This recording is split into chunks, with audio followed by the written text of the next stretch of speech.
Shalom umat Tuhan. Mari hari ini kita datang menyembah Tuhan.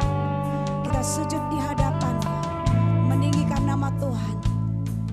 Dan kita percaya waktu kita meninggikan nama Tuhan, kerajaan-Nya ada di tengah-tengah kita. Terima kasih Tuhan. Datanglah kerajaan-Mu, jadilah kehendak-Mu Bapa. Haleluya. Bapakku yang di surga, dikuduskanlah nama-Mu.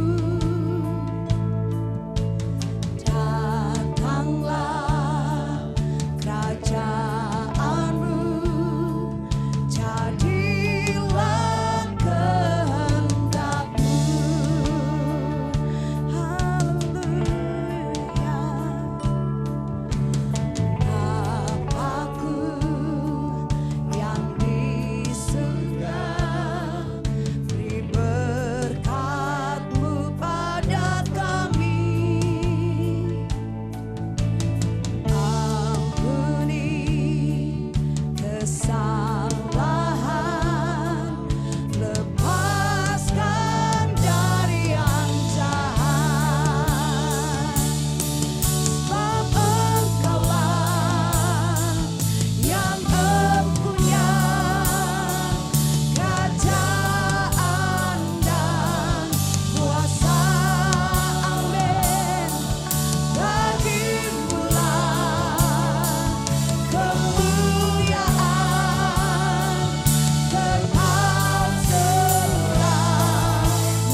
terima kasih Tuhan. Lebih lagi kami mau meninggikan Engkau. Lebih lagi kami memuji-Mu. Haleluya. Amin.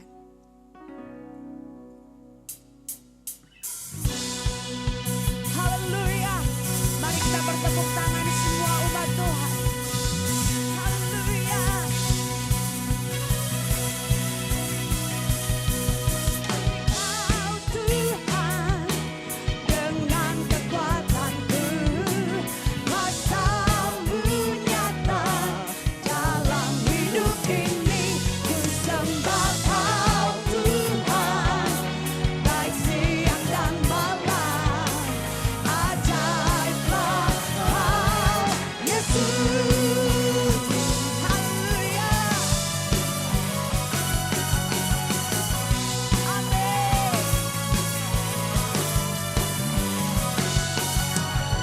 Yesus Tuhan Allah yang perkasa, segala kuasa di tangannya. Dia Tuhan, amin. Dia Raja segala raja, kuasanya tetap sama. Yesus Tuhan Allah yang berkuasa, dulu amin. Oh, ya Tuhan segala Tuhan, ya Raja segala raja, kuasanya tetap sama. Ku puji Kau Tuhan dengan kekuatanku, kuasa-Mu nyata dalam hidup ini. Ku sembah Kau Tuhan, baik siang dan malam. Ajaiblah Kau Yesus. Haleluya. Yesus Tuhan Allah yang perkasa, segala kuasa di tangannya. Dia Tuhan, haleluya. Ya Raja segala raja, kuasanya tetap sama. Ku puji Kau Tuhan dengan kekuatanku, kuasa-Mu nyata dalam hidup ini. Ku sembah Kau Tuhan, baik siang dan malam. Ajaiblah Kau Yesus.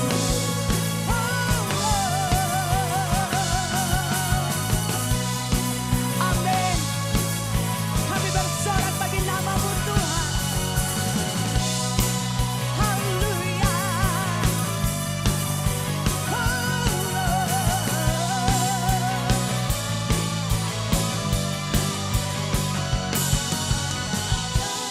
Tuhan dengan kekuatanku, kuasa-Mu nyata dalam hidup ini. Ku sembah Kau Tuhan, baik siang dan malam. Ajaiblah Kau Yesus. Ku puji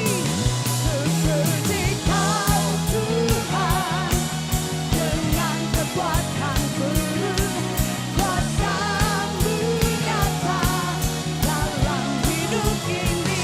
Ku sembah Kau Tuhan, baik siang dan malam. Ajaiblah Kau Yesus. Ajaiblah Kau Yesus. Sekali lagi. Ajaiblah Kau Yesus. Haleluya. Amin. Haleluya. Glory. Haleluya.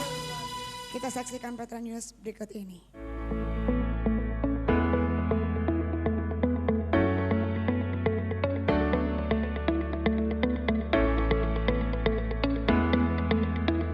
Shalom jemaat yang dikasihi Tuhan dimanapun Bapak Ibu Saudara berada. Tidak terasa kita telah berada di minggu terakhir di bulan Oktober. Masih dengan tema Grace of Relevance. Saya Femi akan memberikan informasi tentang Gereja Petra sepanjang minggu ini. Inilah Petra News. Saksikan ibadah Petra Women secara online melalui Facebook atau YouTube GPT Petra hari Selasa pukul 5 sore. Ikuti ibadah Mesbah Doa online setiap hari Kamis pukul 7 malam melalui Facebook GPT Petra Makassar atau YouTube Gereja Petra Makassar. Saksikan Bible Study bersama Gembala Pendeta Paulus Yeditya setiap hari Jumat pukul 7 malam melalui Facebook atau YouTube Gereja Petra Makassar.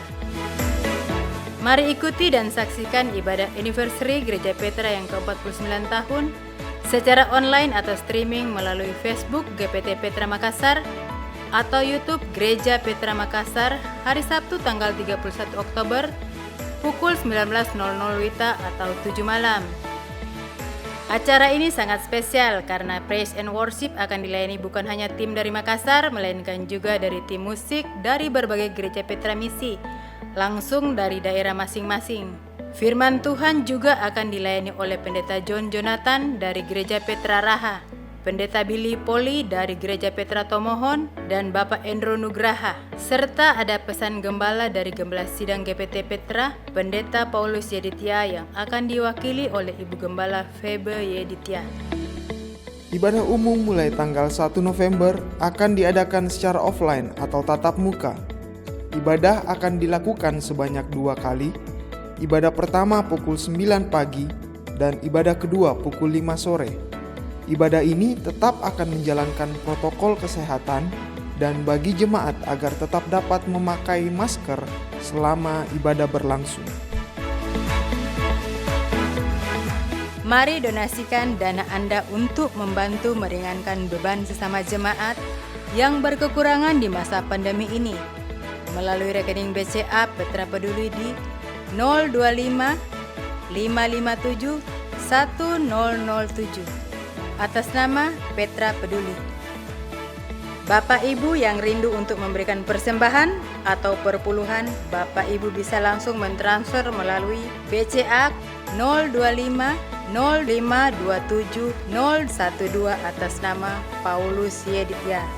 BCA 025 5489 777 atas nama perpuluhan GPT Petra. Satu waktu Tuhan Yesus bilang, saya akan kembali ke Bapa, saya akan mati di salib. Ya, murid sedih. Wah, susah mereka. Tuhan bilang, jangan susah, jangan sedih. Tuhan hibur. Karena kalau aku kembali ke Bapa, nanti akan diutus penolong yang lain. Itulah Roh Kudus.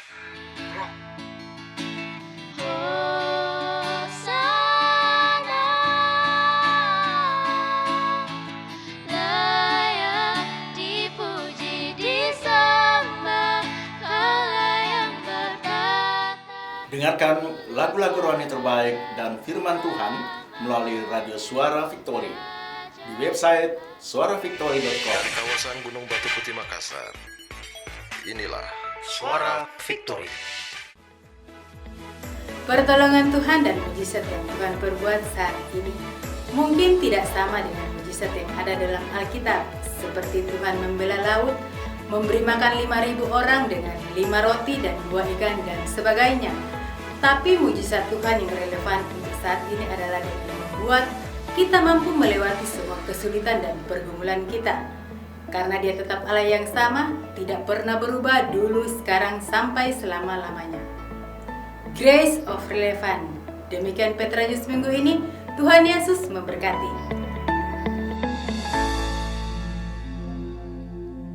Terima kasih Tuhan Yesus. Saatnya kami mau menerima kebenaran firman-Mu. Karena kami percaya firman-Mu itu ya dan amin Tuhan. Firman-Mu mengadakan yang dari tidak ada menjadi ada. Firman-Mu melakukan sesuatu yang mustahil bagi kami. tapi tidak mustahil bagi Engkau Tuhan. Terima kasih Bapa. Haleluya.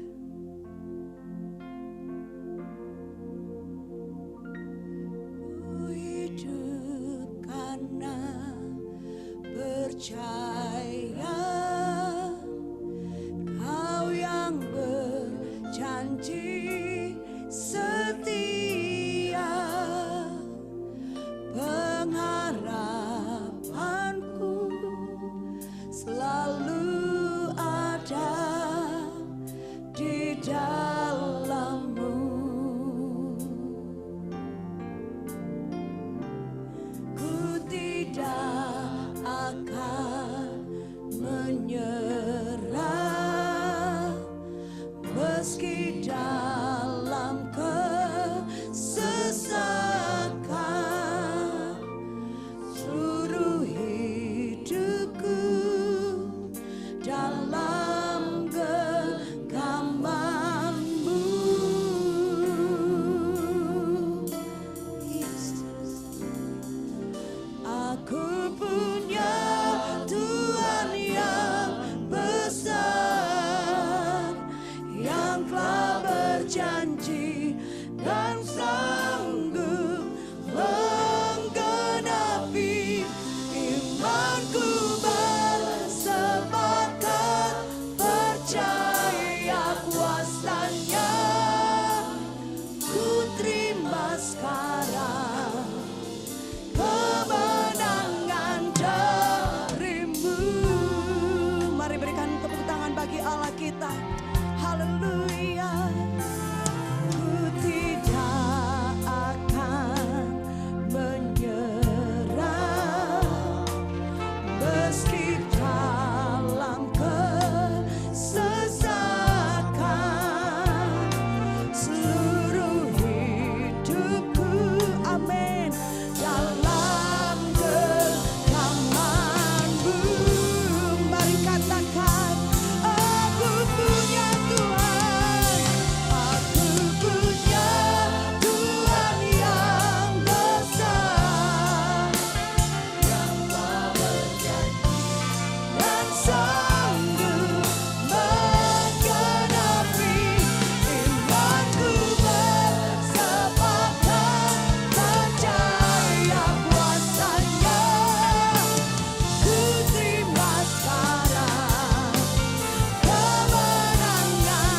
Aku punya Tuhan yang besar, amin, yang telah berjanji dan sanggup menggenapi. Imanku bersepakat percaya kuasa-Nya. Ku terima sekarang kemenangan dari-Mu.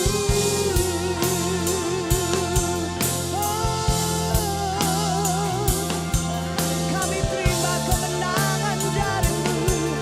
Kami terima Tuhan.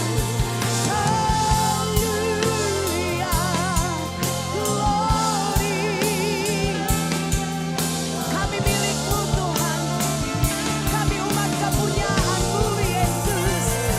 Kami tidak akan pernah ditinggalkan. Kami percaya karena kami punya Tuhan yang besar.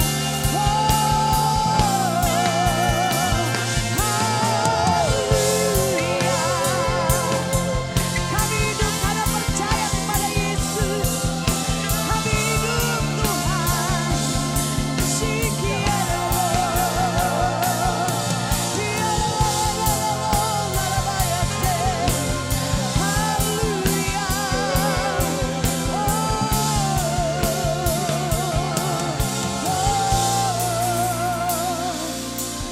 Haleluya, Yesus. Haleluya. Kami punya Tuhan yang besar. Kami punya Yesus yang besar. Kami tak perlu takut, sebab Engkau peristai kami. Haleluya.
kemenangan kami Tuhan.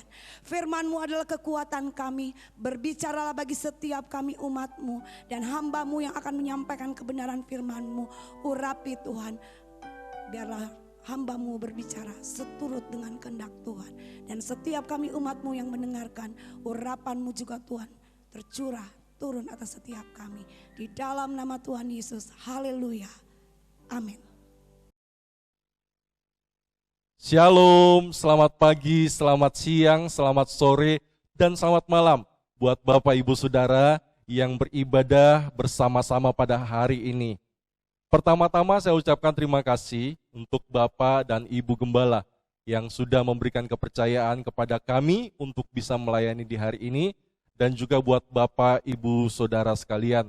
Sebelum kita akan mulai ibadah kita, marilah kita bersama-sama kita tundukkan kepala, mari kita berdoa. Bapa, terima kasih untuk hari ini kami bisa mendengarkan kebenaran firman Tuhan. Kami minta pengurapan daripada Tuhan untuk mengajar kami supaya kami bisa mengerti apa yang menjadi kebenaran-Mu pada hari ini. Urapi hamba-Mu dan berkati setiap kami. Di dalam nama Tuhan Yesus Kristus kami sudah berdoa. Amin. Bapak Ibu Saudara, selama 1 bulan ini kita membahas tema tentang relevan. Ada begitu banyak hal yang kita sudah pelajari selama 1 bulan ini. Apa tujuan? Mengapa kita belajar tema tentang relevan? Mengapa relevan ini sangat penting untuk kita pelajari pada bulan ini? Tujuan kita untuk kita bisa menjadi relevan di dalam kehidupan ini tertulis di dalam 1 Korintus pasal yang ke-9 ayat yang ke-20. Firman Tuhan mengatakan demikian. Demikian bagi orang Yahudi, aku menjadi seperti orang Yahudi. Jadi Rasul Paulus ketika bertemu dengan orang Yahudi, dia menjadi seperti orang Yahudi. Untuk apa? Firman Tuhan katakan, supaya aku memenangkan orang-orang Yahudi. Bagi orang yang hidup di bawah hukum Taurat, aku menjadi seperti orang yang hidup di bawah hukum Taurat, sekalipun aku sendiri tidak hidup di bawah hukum Taurat. Supaya apa? Supaya aku dapat memenangkan mereka yang hidup di bawah hukum Taurat. Jadi tujuan kita menjadi relevan, kita harus tahu mengapa kita perlu menjadi relevan. Tujuannya adalah supaya kita bisa memenangkan jiwa-jiwa yang ada di luar sana. Di dalam ayat 21 sampai 22 juga disampaikan lagi kelanjutan daripada ayat ini, ayat 21. Bagi orang-orang yang tidak hidup di bawah hukum Taurat, aku menjadi seperti orang yang tidak hidup di bawah hukum Taurat. Sekalipun aku tidak hidup di luar hukum Allah, karena aku hidup di bawah hukum Kristus, supaya aku dapat memenangkan mereka yang tidak hidup di bawah hukum Taurat. Bagi orang yang lemah, aku menjadi seperti orang lemah, supaya aku dapat menyelamatkan mereka yang lemah. Bagi semua orang, aku telah menjadi segala-galanya, supaya aku sedapat mungkin memenangkan beberapa orang di antara mereka. Jadi bagi saudara, kita harus relevan, tujuannya supaya kita bisa memenangkan banyak jiwa yang ada di luar sana. Tapi Bapak Ibu Saudara, ada batasan ketika kita belajar untuk kita bisa menjadi relevan, ada batasannya. Batasannya itu tertulis di dalam Roma pasal yang ke-12. Kita boleh menjadi relevan. Kita harus belajar apa yang menjadi perkembangan hari-hari ini. Apa yang sedang booming, apa yang sedang viral hari-hari ini. Tapi ada batasannya. Batasannya adalah jangan sampai kita menjadi serupa dengan dunia ini. Di dalam Roma pasal yang ke-12 tertulis dengan jelas kepada kita, Bapak Saudara, janganlah kita menjadi serupa dengan dunia ini. Tapi marilah kita berubah ya di dalam pembaharuan budimu, di dalam pembaharuan pikiranmu, supaya kita bisa membedakan yang mana yang menjadi kehendak Tuhan dan yang mana yang bukan, dan yang mana yang sempurna, Bapak Ibu Saudara. Dan itulah yang menjadi prinsip kita. ya kita bisa belajar begitu banyak hal, tapi jangan sampai gereja Tuhan atau setiap kita pribadi-pribadi kehilangan nilai-nilai dan kita memasukkan cara-cara dunia atau nilai-nilai dunia yang masuk ke dalam gereja. Itu tidak boleh. Tetapi relevan di sini artinya apa? Sepanjang firman Tuhan ini disampaikan, saya ingin kita belajar, saya ingin bersama-sama kita belajar. Relevan itu salah satu artinya adalah kita menjadi terhubung. Terhubung artinya marilah kita tidak terputus satu dengan yang lain. Firman Tuhan berkata di dalam Kejadian pasal yang kedua ayat yang ke-18, Tuhan Allah berfirman, tidak baik kalau manusia itu seorang diri saja. Aku akan menjadikan penolong baginya yang sepadan dengan dia. Di dalam masa sulit hari-hari ini, masa pandemi COVID-19, jangan kita sendiri. Marilah kita saling terhubung satu dengan yang lain. Supaya Bapak Saudara, kita diciptakan menjadi makhluk sosial, supaya kita bisa melewati masa sulit ini bersama-sama Bapak Ibu Saudara. Sebuah handphone begitu mahal, begitu hebat fitur-fiturnya, ya kita harus beli puluhan juta Bapak Ibu Saudara. Tetapi kalau handphone itu tidak terhubung dengan wifi atau paket data, maka handphone itu tidak akan ada gunanya. Begitu juga betapa hebatnya setiap kita. Kalau kita tidak terhubung dengan Tuhan, kita tidak terhubung dengan sesama, maka kita menjadi pribadi yang tidak akan maksimal di dalam kehidupan kita. Mari kita belajar, ada 3 hal di dalam kehidupan ini, di masa-masa ini yang kita harus terhubung. Jangan sampai kita kehilangan hubungan atau kita tidak terhubung. Yang pertama, kita harus connected to God. Kita harus terhubung dengan Tuhan. Saya hitung-hitung Bapak Ibu Saudara sudah hampir 9 bulan tidak bisa beribadah di dalam gedung gereja. Tetapi Bapak Ibu Saudara rindu untuk selalu kita terhubung dengan Tuhan. Dengan media online kita tetap beribadah, kita terhubung dengan Tuhan. Dan yang kedua, kita terhubung dengan Tuhan dengan cara ketika kita berdoa di rumah masing-masing.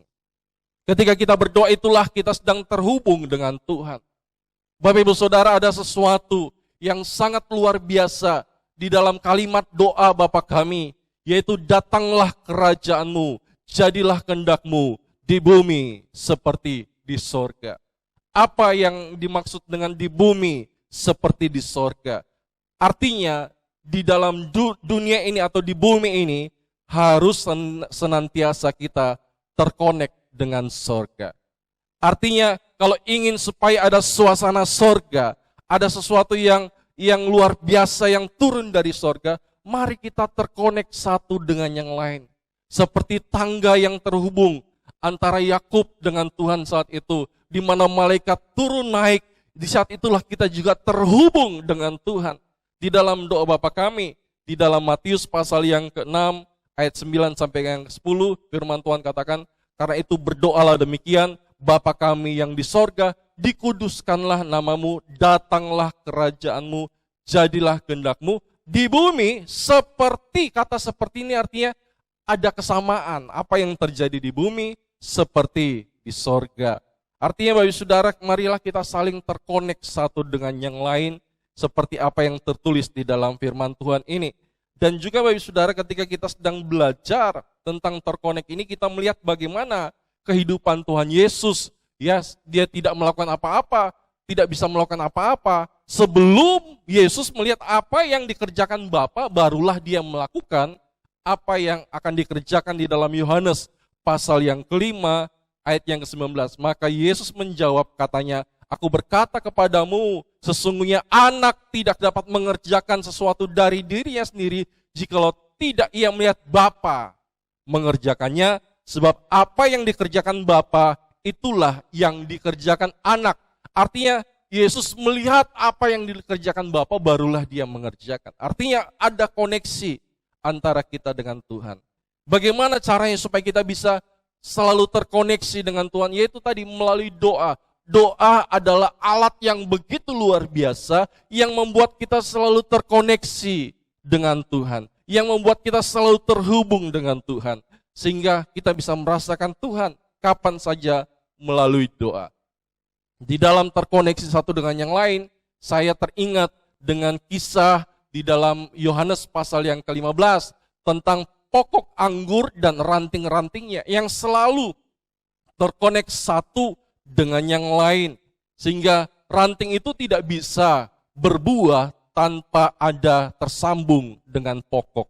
Apapun yang kita lakukan kalau kita tidak terkonek dengan Tuhan, kita tidak melekat pada pokok, yaitu Tuhan di dalam kehidupan kita, tidak akan ada buah. Malahan yang terjadi adalah di dalam kehidupan kita di masa pandemi ini, banyak orang yang mengalami kekeringan rohani, tidak bisa berbuah, ya tidak bisa menghasilkan apa-apa. Kenapa? Karena tidak ada hubungan dengan Tuhan.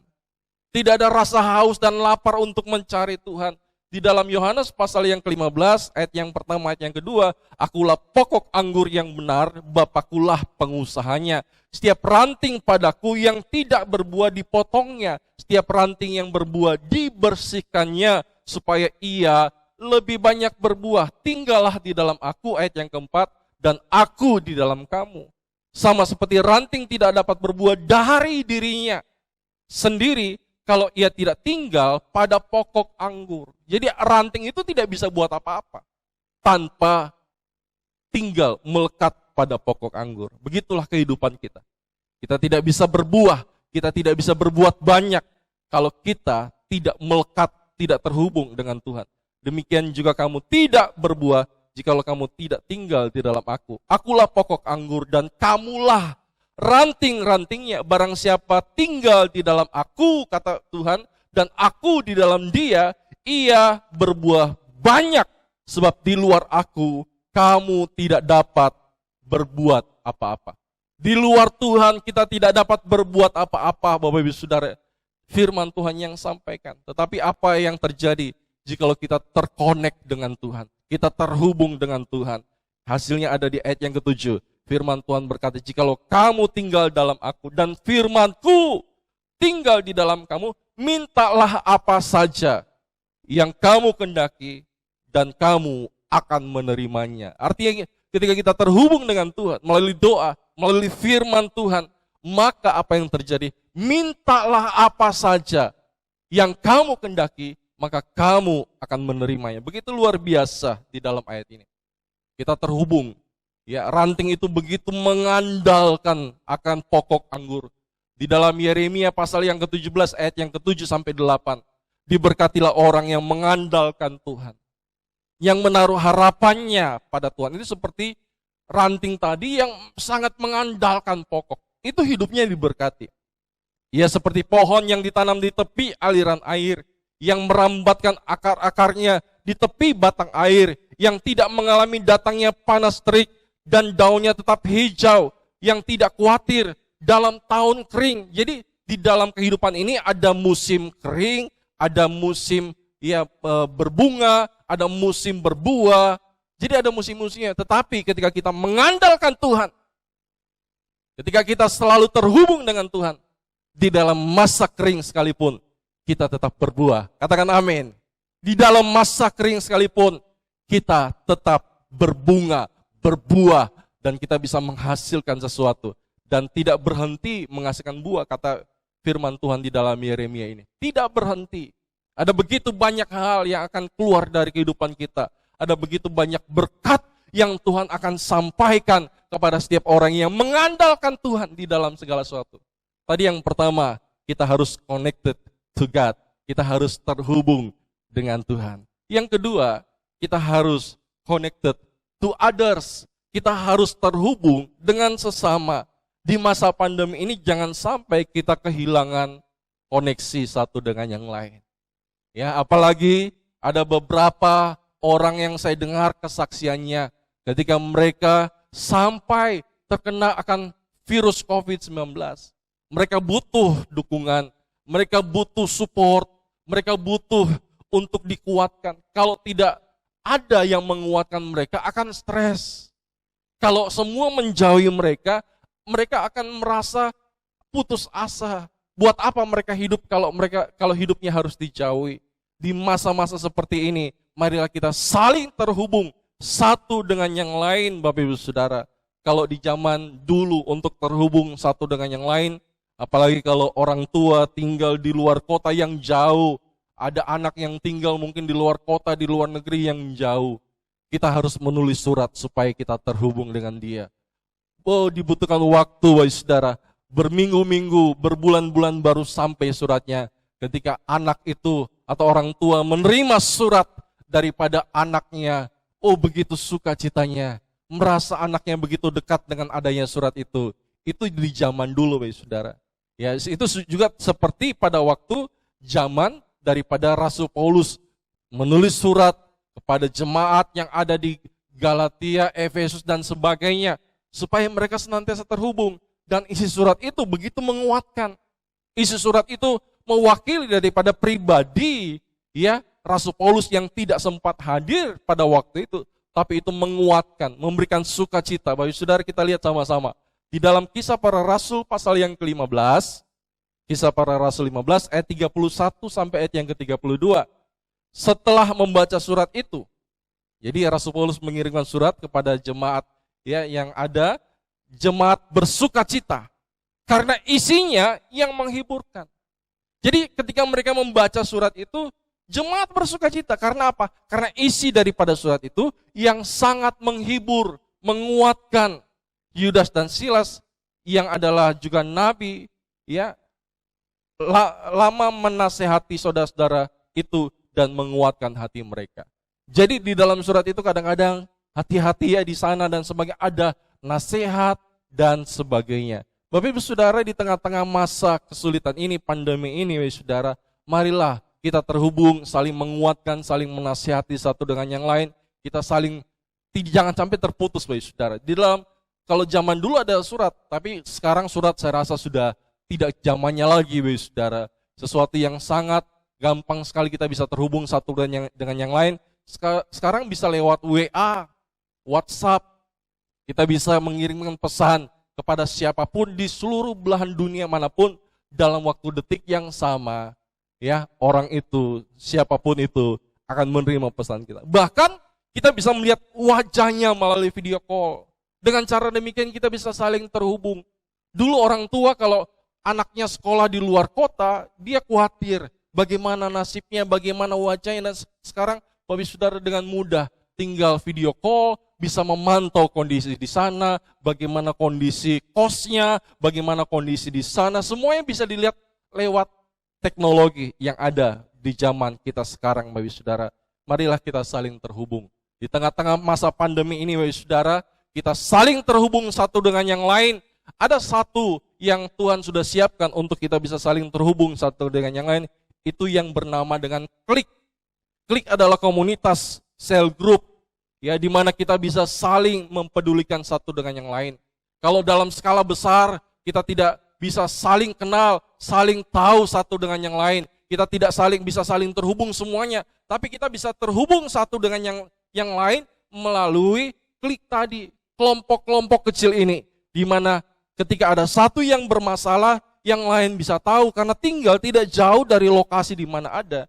Itulah yang menjadi kesaksian kami, Bapak Ibu Saudara, ketika masa pandemi ini, Bapak Ibu Saudara, ketika tidak bisa beribadah, di saat itulah Klik-Klik yang ada, kita bisa satukan, ya, kita bisa saling menguatkan, kita bisa lewat media online, lewat Zoom, kita terhubung satu dengan yang lain.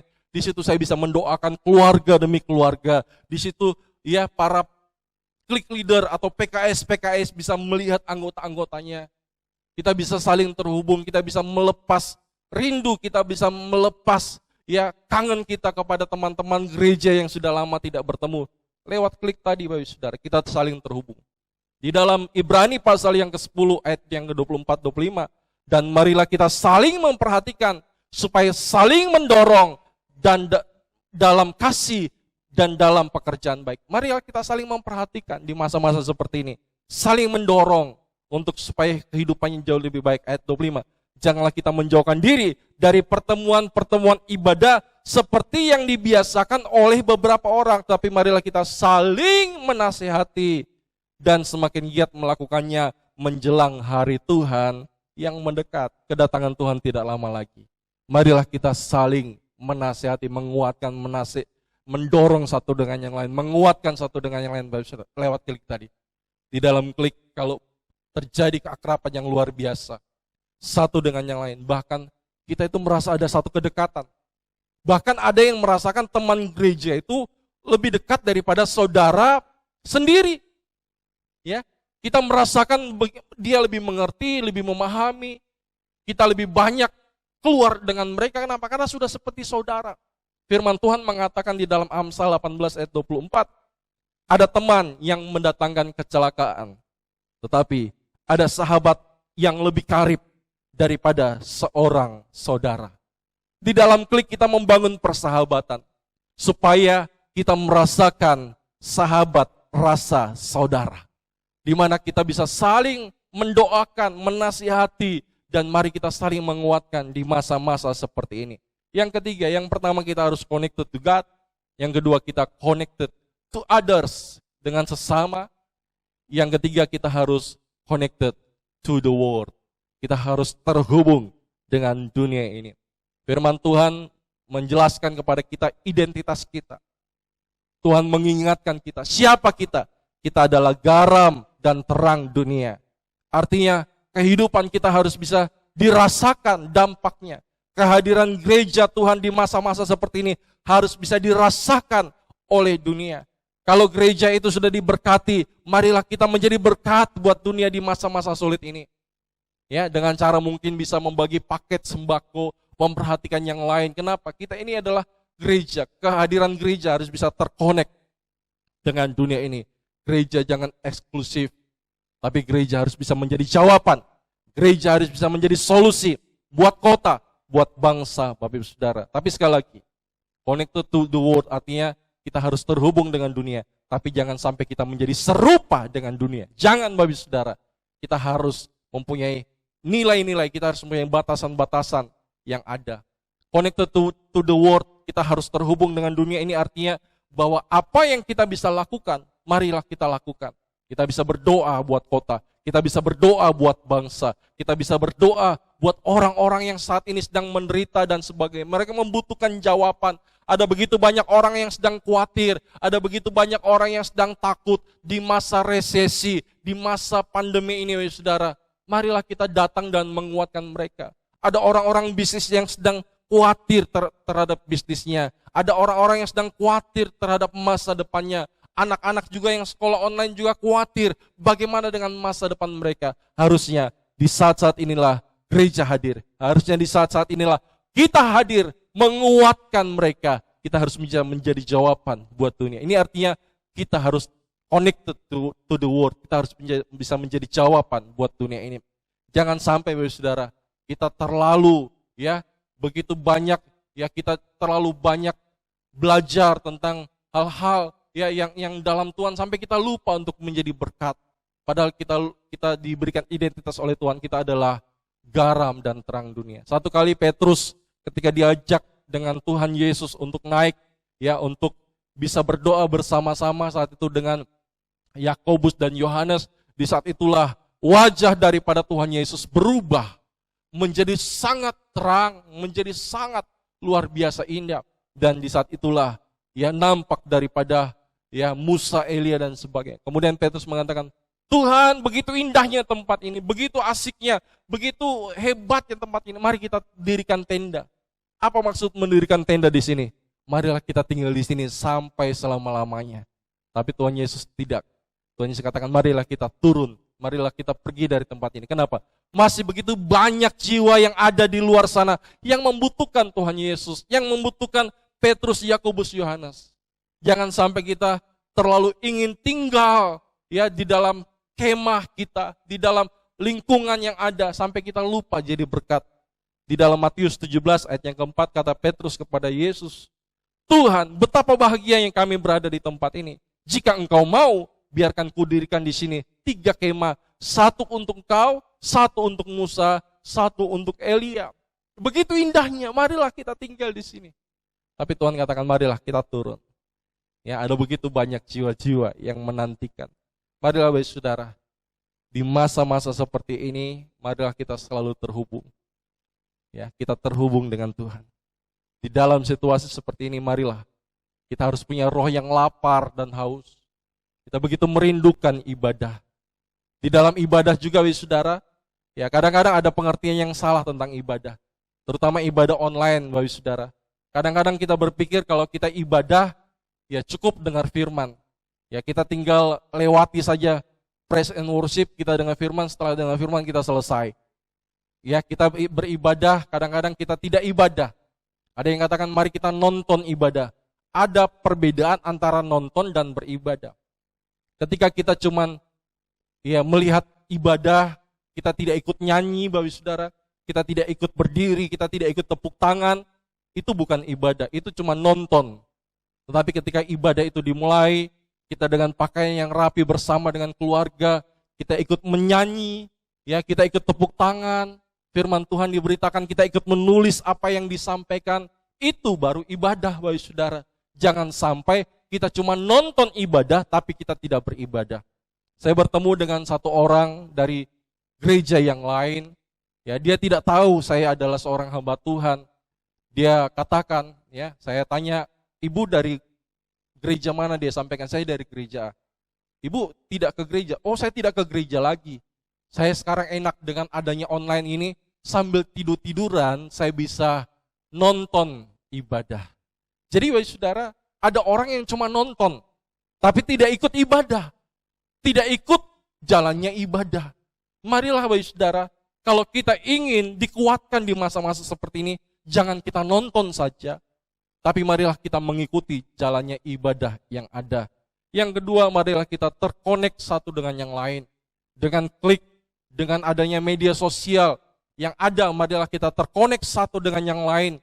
Di dalam WA, video call dan sebagainya. Kita saling menguatkan satu dengan yang lain. Dan yang ketiga, marilah gereja kita terhubung dengan dunia. Tapi jangan menjadi duniawi.